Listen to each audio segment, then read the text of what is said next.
So, hello, my name is Yoshino Ryu. Before I got married, my name was a normal average Sakai. もともとSakaiっていう名字だったけど、今は結婚して龍さん。中国人の方と結婚した龍さん。Yes, so my name changed. But anyways, as a girl, I was born in Shizuoka, so very normal, middle class, normal family. 普通の家庭に育ったのは静岡県ね。に言われました。英語とかは今話してますけど、この時なんかスペシャルな英語教育受けたんですか Zero. I spoke zero English. 何歳まで Up until, well, I can say probably fifth grade. Fifth grade. つまり fifth grade ってことは小学校5年生まで一言も英語喋れなかったんですけど A few words. I knew like yes and no and easy words, but not in a level that I could, it's useful. ところが、親の転勤でニューヨークに住むことになったの。Yes, and before that, I would like to kind of introduce my family here.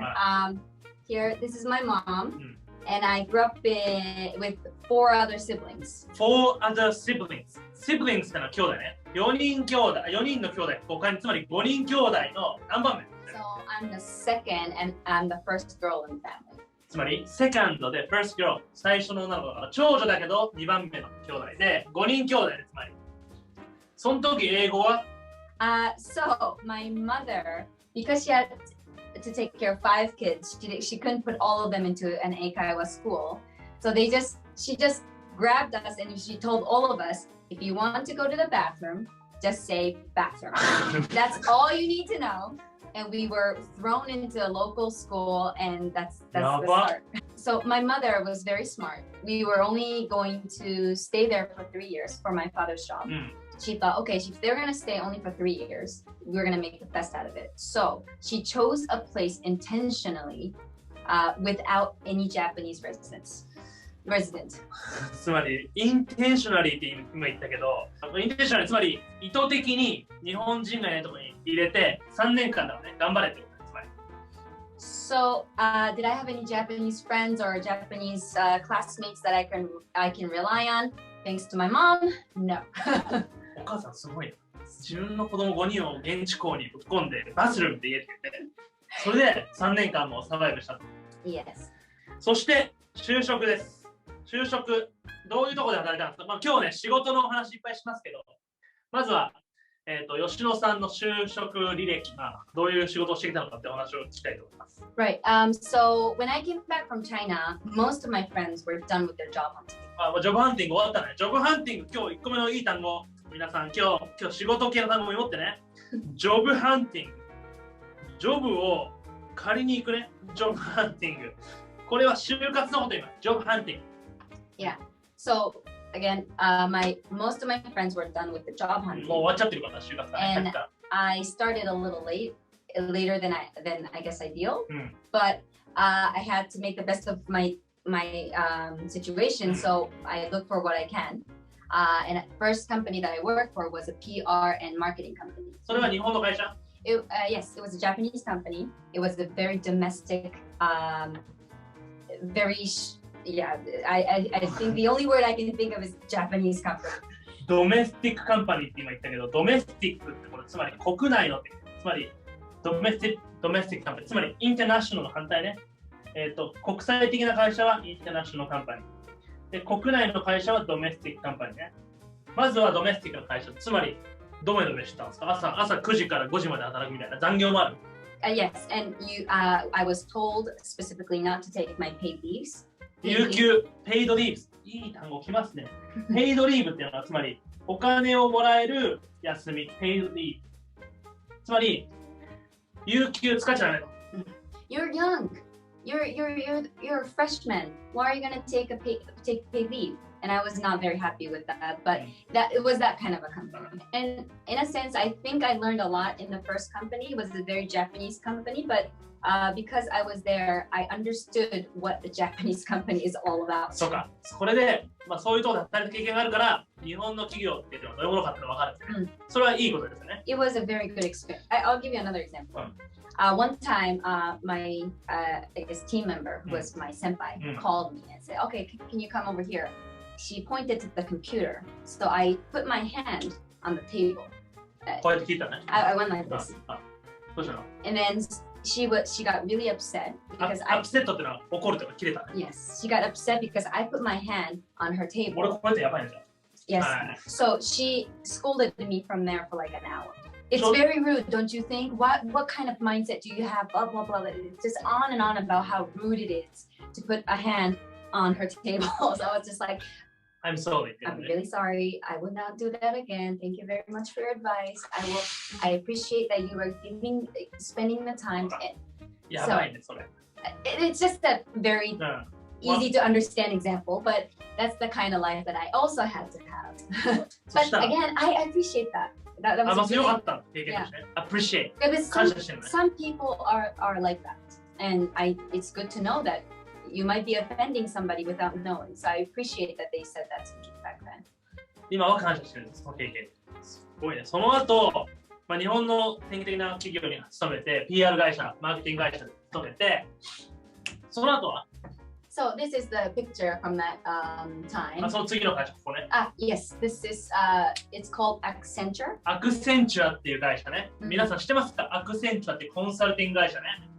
It's a consulting company, and there are several divisions within the company. これもその会社？ Yes. これアクセンチュアね。This mark is このマークがアクセンチュアの典型的なアクセンチュアのロゴね。Yes, he was my boss. And he was 上司ね。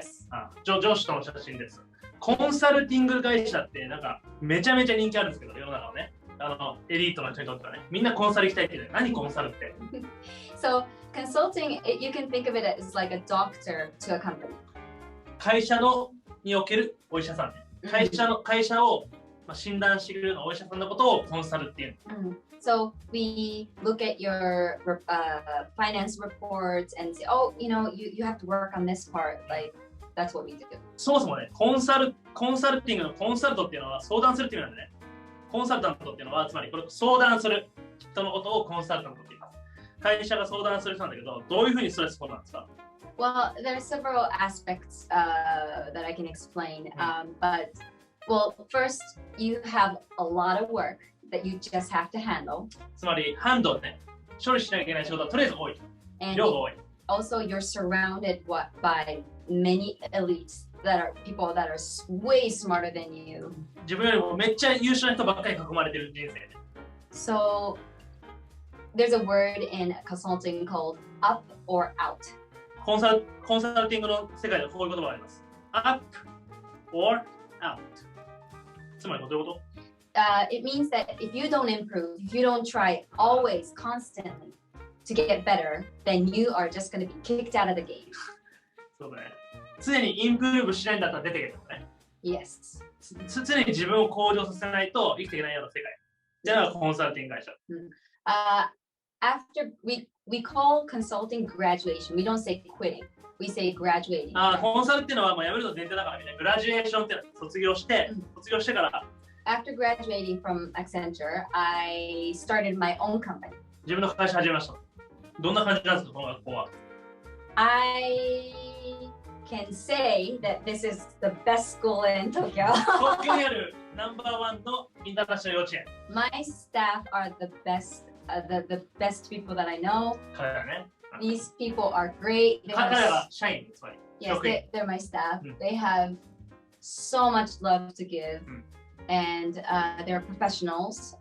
Our curriculum is really awesome. この前ね、このつながったきっかけというのが、僕はここの審査員でね、行かせてもらって、もう僕らいつも中高生を見てるんですよね、スピーチコンテスト。もう幼稚園生のね、スピーチを見て、めちゃめちゃうまいって言ったらです。ネイティブらしい英語を見つけてるし、ちっちゃい時から発音やってるから、もうみんなネイティブのように自信満々に表現するみたいな。そういう子供たちが育ってるということですね。Last year, he came as one of the judges. ジャッジとしてね、僕はジャッジなんていうの、審査員として評価した。みんなうまかったけど。すごいね、ここまで。だって彼らは別に海外に住んでないんだけど、ここで育って英語をネイティブに身につけてると。Yes. So they speak English at school. They go back home and they speak Japanese with their parents. So they're totally bilingual. だって朝から夕方までずっと英語浴びてるわけだから、yes. かなりもう外国住んでるぐらい英語できちゃう。Very 素晴らしい。僕がいつも言ってるのはね、皆さん生徒にいつも言ってるのは、英語学習には3段階のレベルがあります。で、これを目指しましょうと言ってるんだけど、まずね、1段階目。一番しょぼい時期ね、英語下手な時期にはみんな褒めてくれます、英語ね。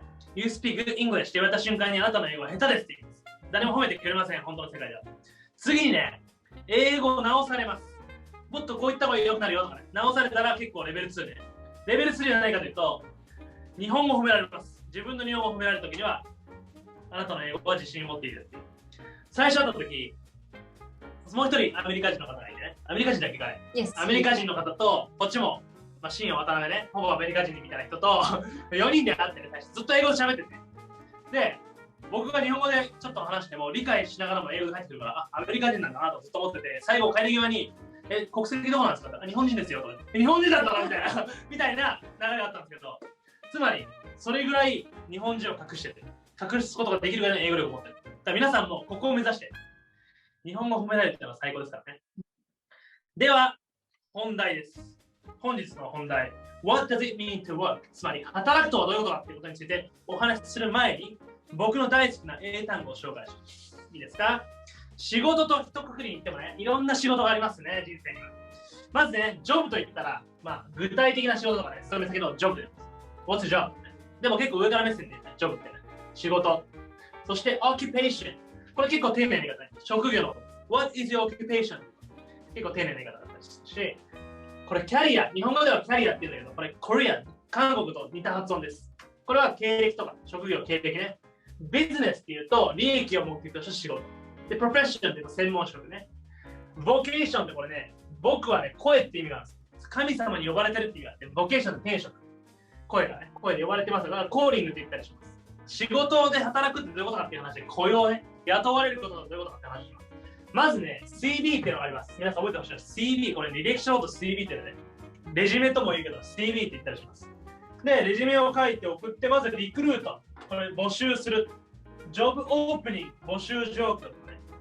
で、キャンディデート、候補者のキャンディデート、アプリカントとか言ったり、そして面接のインタビューとか、あと人事部の他ね、ヒューマンリソースとか言ったりします。どういうスキルが必要だと思いますか、これからスキル。Well, there are two ways of working, as a professional and as a generalist. これは専門職ね、つまり専門的なスキルがある。ジェネラリストは何でもできちゃう。なのでジェネラリスト。この2つがあると思う。And if you have only professional skills, then you can only work in that field. If you're a generous, too general, then you can't work in any field. 何でもできちゃう。So the best is having both of these skills. まあでもこの2つ両方持ってるのが大事なんだよ。Yeah, it's really hard because to learn this is time consuming. Time consuming. これ時間がかかる。これいい表現ですね。Time consuming. Time consuming だから時間かかる。だけど、この専門性を持っているのが強いね。だから、吉野さんで言うと、マーケティングとか PR とかコンサルのスキルっていうのが今でも生きてる。Yes. そうだね。このジェネラリストとプロフェッショナル2つの視点を持つことが大事ですね。